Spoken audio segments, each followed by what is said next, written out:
2012। হ্যাঁ, সেই 2012 যে বছর সবাই ভেবেছিল পৃথিবী ধ্বংস হয়ে যাবে।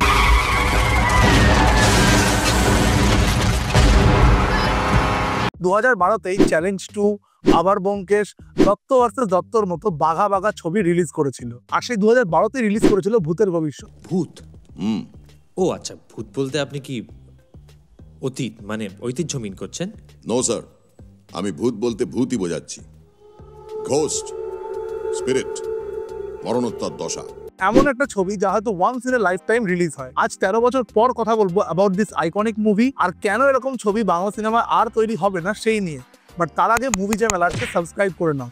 আর কতদিন অডিয়েন্স কমেন্টে এসে মোস্ট আন্ডাররেটেড ইউটিউব চ্যানেল লিখে যাবে। 2012 সালে পরিচালক অনিক দত্ত এমন কিছু করে দেখিয়েছিল, এক, যেটা করতে সাহস লাগে, আর দুই, যেটা এতটাই আনঅর্থোডক্স যেটা সচরাচর বাংলা সিনেমায় দেখাই যায় না। এমন একটা গল্প যেখানে স্টোরি টেলার নিজেই গল্পের চরিত্র। গল্পের শুরুটা হয় এমন ভাবে যেখানে একজন ইয়ং ফিল্ম মেকারের পরিচয় হয় একজন এলিট গোছের সব জানতা মুভি বাফ টাইপের ভদ্রলোকের সাথে, যার সিনেমা সম্পর্কে বেশ জ্ঞান আছে।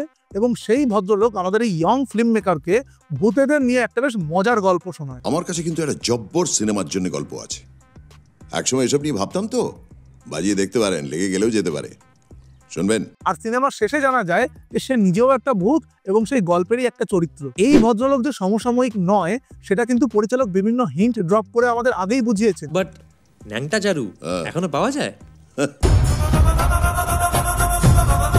ছেলেটি ব্যান্ডে বাজায় তো ব্যান্ড কি? ব্যান্ড পার্টি না, ব্যান্ড গানের দল, মানে বিটলস যেমন। হ্যাঁ হ্যাঁ, তবে বাংলায়। বাংলা ব্যান্ড? কিন্তু প্রথমবার মুভিটা দেখার সময় আমরা সেই পয়েন্টগুলোকে ওভারলুক করে যাই এবং গল্পের শেষে যখন ক্লাইম্যাক্সটা রিভিল হয় তখন সেই মোমেন্টটা কিন্তু বেশ স্যাটিসফাইং ছিল। আমার নাম বিপ্লব দাশগুপ্ত। বিপ্লব দাশগুপ্ত আপনি?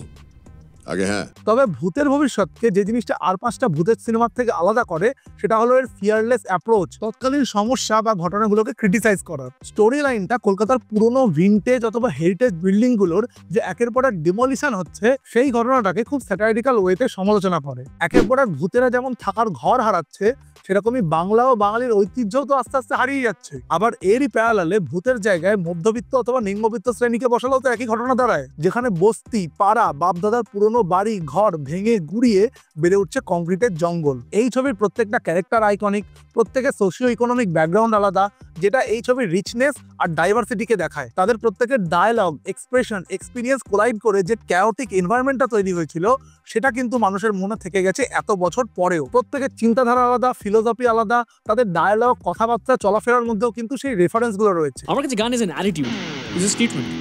ও প্লিজ, ওই মাথা ঝাঁকিয়ে চিৎকার করাটাই অ্যাটিটিউড হয় না। আর কি সব ডিস্টর্টেড প্রনাউন্সিয়েশন, ইংলিশ না বাংলা কিছুই বোঝা যায় না। আর লিরিক্স আরো অ্যাবসার্ড। কি ফর এক্সাম্পল জমিদার দর্পনারায়ণ আর কদরীবালা কিন্তু ছড়া কেটে কথা বলে। বাকি টাকা খাজনা মোটে ভালো কাজ না। বাকি টাকা খাজনা মোটে ভালো কাজ না। এই কি আছিস? বন্ধ কর বাজনা। ধন সম্পত্তি কিছু চাইনি কেশব বাবু, খালি সিঁথিতে একটু সিঁদুর আর হাতে শাঁখা নোয়া চাই, আর আপনার ওই চরণে আপনার স্ত্রী বলে ঠাঁই। অন্যদিকে বাঙাল কবিরাজ ভূতনাথ ভাদুরী সে কিন্তু ভোজন রসিক, সবসময় খাওয়া দাওয়ার চিন্তা করে। পাবলো পত্রনমিশ যাদবপুর বা প্রেসিডেন্সির ওক এলিট দাদা টাইপের রিপ্রেজেন্টেশন। এবার এই পাবলো ক্যারেক্টারটা কিন্তু এখানে খুব ইন্টারেস্টিং। আমাদের ইয়ং ফিল্ম মেকার অয়ন প্রডিউসারকে শোনাবে বলে যে গল্পটা তৈরি করেছিল সেটাও কিন্তু এই পাবলোর মতো একটা ক্যারেক্টারের ওপরেই বেস্ট ছিল। অয়নের গল্পের সেন্ট্রাল ক্যারেক্টারও কিন্তু এই গল্পের মধ্যে একটা পাজল পিসের মতো দারুণভাবে ফিট হয়ে গেছে। প্রত্যেকের কথার মধ্যেই তাদের ব্যাকগ্রাউন্ডটা চোখে পড়ে। এই ভূতদের মধ্যেও বাঙাল ঘটির সমস্যা আছে। চিংড়ির তুমি কি বোঝা হয় ছোকরা? আপনার চাইতে ব্যাটার বুঝি। চিংড়ি হইল গিয়া জলের পোকা। চিংড়ি জলের পোকা? তুমি একটা আস্ত বোকা বেটা। কাঠ বাঙাল কোথাকার। উঁচু জাত নিচু জাতের লড়াই আছে। বেটা গেও ভূত কোথাকার। বেটা নিচু জাত, তুই ওপরে উঠছিস বড়। যে সমস্যাগুলো কয়েক শতাব্দী ধরে চলে আসছে পরিচালক কিন্তু এখানে খুব ক্লেভারলি সেই সমস্যাগুলোকে হাইলাইট করেছেন। ক্যারেক্টারগুলো কিন্তু বেশ রিসার্চ করে তৈরি করা হয়েছিল এবং কাস্টিং এত ভালো ছিল যে প্রত্যেকটা ক্যারেক্টার কিন্তু আইকনিক হয়ে উঠেছে। পরাণ বন্দ্যোপাধ্যায়, শাশ্বত, খরাজ, মীরের মতো বাঘা বাঘা অভিনেতা, আর কি চাই, এই ক্যারেক্টারগুলো কিন্তু আইকনিক হয়ে থেকে যাবে বাংলা সিনেমার ইতিহাসে। এই সিনেমার ডায়লগগুলো বাংলা পপ কালচারের পার্ট হয়ে থেকে গেছে। সিম্পল, ক্যাচি আর রেলিভেন্ট, একদিকে মিনিংফুল, অন্যদিকে দারুণ স্যাটারিক্যাল। এই স্ন্যাপি ওয়ান লাইনার গুলো দারুণ কমিক রিলিফের কাজ করে। বেটা ঢাল নাই, তরোয়াল নাই, নিধিরাম সর্দার। সে কি গো বাছা, হিপ মানে তো পাছা। আর সেই কারণে এই সিনেমার ডায়লগগুলো মিম হয়ে ভাইরাল ভিডিও হয়ে থেকে গেছে বাঙালির মনে। এই ছবিটা ক্রিয়েটিভিটি দেখানোর কোনো সুযোগই ছাড়েনি। ভূত চতুর্দশী সেলিব্রেশনের যে সিকোয়েন্সটা রয়েছে সেখানে প্রত্যেকটা গান কোনো না কোনো পপুলার বাংলা গানের প্যারোডি। আর শুধু প্যারোডি বললে ভুল হবে, যেন প্রত্যেকটা বাংলা গানেরই ভৌতিক ভার্সন ইউজ করা হয়েছে। সকল ভূতের বাড়ির রাজা, ভূতের চারণ ভূমি। তুমি কেমন ধারা ভূত গো, তুমি কেমন তর ভূত। এখানে এক তো পপুলার গানের টিউনগুলো অডিয়েন্সকে একটা রিকল ভ্যালু দিয়েছে, অন্যদিকে ভূত ভার্সনের লিরিক্সগুলো ক্যাচি আর মিনিংফুল। খুব কম বাজেটে এই ছবিটা তৈরি হলো। এই ছবির টেকনিক্যাল এক্সিকিউশন ওয়াজ টু গুড। আলাদা আলাদা এরা বোঝাতে ডিফারেন্ট কালার গ্রেডিং ইউজ করা থেকে শুরু করে ভূত বোঝাতে ওয়াইড অ্যাঙ্গেল লেন্সকে ক্লোজ আপে ইউজ করা, যাতে একটা ডিস্টর্টেড ফিল আসে, একটা আনইজিনেস ফিল হয়। অন্যদিকে যে ক্যারেক্টারগুলো ভূত নয় তাদের শুটিংগুলো রেগুলার ফোকাল লেন্থে আই লেভেলে রেখে শুট করা হয়েছে, যাতে ভূত আর মানুষের ক্যারেক্টারের মধ্যে একটা সাটেল ডিফারেন্স থাকে, যেটা হয়তো সাধারণ মানুষ ধরতে পারবে না, কিন্তু একটু খুঁটিয়ে দেখলে নোটিস করতে পারবে। তবে কিছু জিনিস আমার এই সিনেমার মধ্যে, যেমন প্রত্যেকটা জিনিস যেন অডিয়েন্সকে খুব ডিটেলে স্পুন ফিডিং করে বোঝানো হয়েছে। কেন ডিফারেন্ট কালার টোন ইউজ হবে, কোন কোন পার্টিকুলার ক্যামেরা অ্যাঙ্গেল ইউজ হবে, কোনো ঘটনা ঘটলে তার পিছনে ইমোশন কি এবং সেটা ক্যামেরায় কিভাবে দেখানো হবে, এই সবটাই যেন খুব ভালো করে এক্সপ্লেন করে স্পুন ফিডিং করে খাইয়ে দেওয়ার চেষ্টা করা হয়েছে। দর্প আর রামসের সিকোয়েন্সটা সিপিয়া টোনে করবো, আর কদলি বেলারটা black and white, back projection, direct lighting.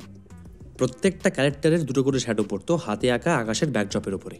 Grey scale নিয়ে ফাটাফাটি খেলা করা যাবে। এবার এখানে দুটো পসিবিলিটি থাকতে পারে। এক, এটা একটা আনইনটেনশনাল ফ্ল, যেহেতু এটা একটা মেটা কমেন্ট্রি, অর্থাৎ গল্পের মধ্যে অন্য একটা গল্প রয়েছে, তাই তার ডিটেলিং আর রিলায়েবিলিটির জন্য গল্পের ছোট থেকে ছোট ডিটেলও এক্সপ্লেন করে দেওয়া হয়েছে। আর নাম্বার টু, ইন্ডাস্ট্রিতে একটা লেজি স্পুন ফিডিং ছবির ট্রেন্ড চলে আসছিল, যেখানকার গল্পগুলো আমাদের চ্যালেঞ্জ করে না, গল্পের শুরু থেকে শেষ সবকিছুই আমাদের হাতে ধরে বুঝিয়ে দেওয়া হয়, আর আমরা অডিয়েন্সও হুলিয়ে বছরের পর বছর ধরে সেই মার্কা মারা ছবি দেখে আসছি। এই স্পুন ফিডিং এর কনসেপ্টটাকেই মক করেছে এই ছবিতে। আর তাছাড়া লো বাজেটের কারণেই এই ছবির এডিটিংও খুবই বেসিক লেভেলের। ভূতের ছবি হলো ভিএফএক্স এর সেরকম ইউজ নেই বললেই চলে। ম্যাক্সিমাম টাইম মেকআপ আর কস্টিউমের উপর খেলেছেন পরিচালক। এতে ছবিটার স্টোরি লাইন গ্রাউন্ডেড আর রিলেটেবলও হয়েছে, অন্যদিকে খরচাও বাঁচানো গেছে। তো ফাইনাল কনক্লুশন এটাই যে সময়ের সাথে ভূতের ভবিষ্যৎ একটা কাল্ট মুভিতে কনভার্ট হয়েছে, আর শেষ কয়েক দশকের one of the best movie হয়ে উঠেছে। সিনেমাটা এতটাই অন পয়েন্ট ছিল, political corruption, real estate mafia এই বিষয়গুলোকে এত স্যাটারিক্যাল ওয়েতে দেখিয়েছে যে এর পরের পার্ট মানে ভবিষ্যতের ভূত নিয়ে প্রচন্ড কন্ট্রোভার্সি হয়।